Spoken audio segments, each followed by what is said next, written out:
Hello friends, আসসালামু আলাইকুম। Welcome to my channel Munni kitchen.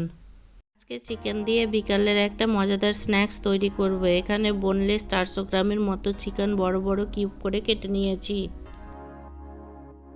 এবার একটা কড়ার মধ্যে 1 গ্লাস জল দিয়ে 8-10 কোয়া রসুন, 1 টুকরো আদা, এবার কেটে রাখা চিকেনগুলো দিয়ে স্বাদমতো লবণ দিয়ে ভালোভাবে সিদ্ধ করে নেব।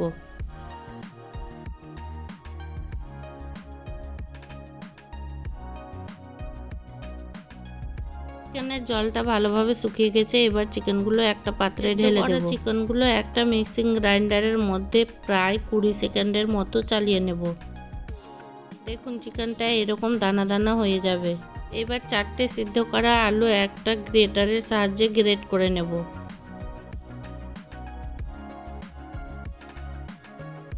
গ্রেট করা আলুর মধ্যে গ্রাইন্ড করা চিকেনগুলো দিয়ে দেব। এবার চিকেনের মধ্যে একটা বড় সাইজের পেঁয়াজ কুচি, কাঁচা লঙ্কা কুচি, ধনেপাতা কুচি, 1 চামচ চাট মশলা, 1 চামচ কাশ্মীরি লঙ্কা গুঁড়ো, 1/2 চামচ জিরে গুঁড়ো, 1 চামচ গোলমরিচ গুঁড়ো, স্বাদ মতো লবণ দিয়ে ভালোভাবে মাখিয়ে নেব।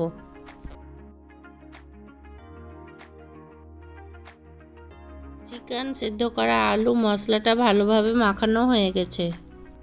এবার হাতে একটু সাদা তেল নিয়ে এরকম একটু করে চিকেনগুলো নিয়ে ভালোভাবে গোল করে টিকিয়ার মতো শেপ দিয়ে দেব।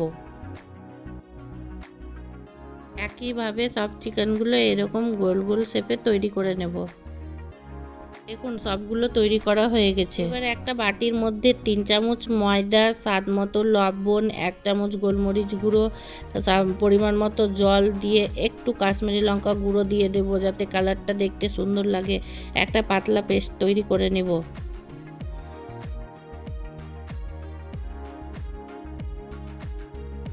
এবার চিকেনের টিকিগুলো ময়দার পেস্টটার মধ্যে ডুবিয়ে ব্রেড ক্রাম্বসে ভালোভাবে কোট করে নেব।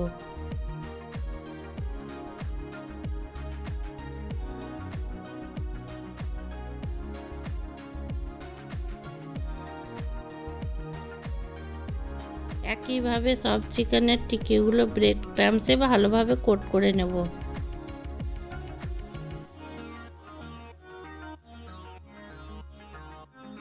সব টিকিগুলো ব্রেড ক্রাম্বসে ভালোভাবে কোট করা হয়ে গেছে। এবারে একটা টিফিন বক্সের মধ্যে একটা ব্যাটার পেপার দিয়ে টিকিগুলো রেখে ভালোভাবে ব্যাটার পেপার উপরে দিয়ে ভালোভাবে কোট করে চিপি লাগিয়ে ফ্রোজেন করে আপনি স্টোর করেও রাখতে পারেন।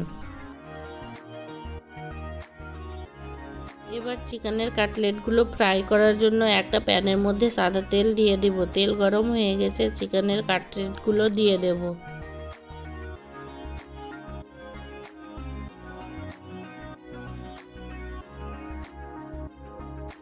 এবার কাটলেটগুলো মিডিয়াম টু লো আঁচে 2 পাশ গোল্ডেন ব্রাউন কালার হওয়া পর্যন্ত ভালোভাবে ভেজে নেব।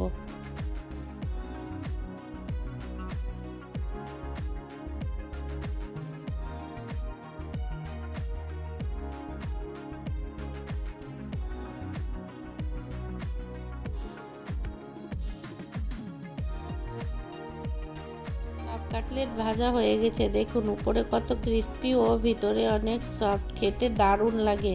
আপনারা একবার হলে ওইভাবে তৈরি করে খেয়ে দেখবেন, খেতে দারুণ লাগে। আমার রেসিপিটি ভালো লাগলে আমার চ্যানেলটি সাবস্ক্রাইব করে লাইক কমেন্ট শেয়ার করে দিবেন প্লিজ।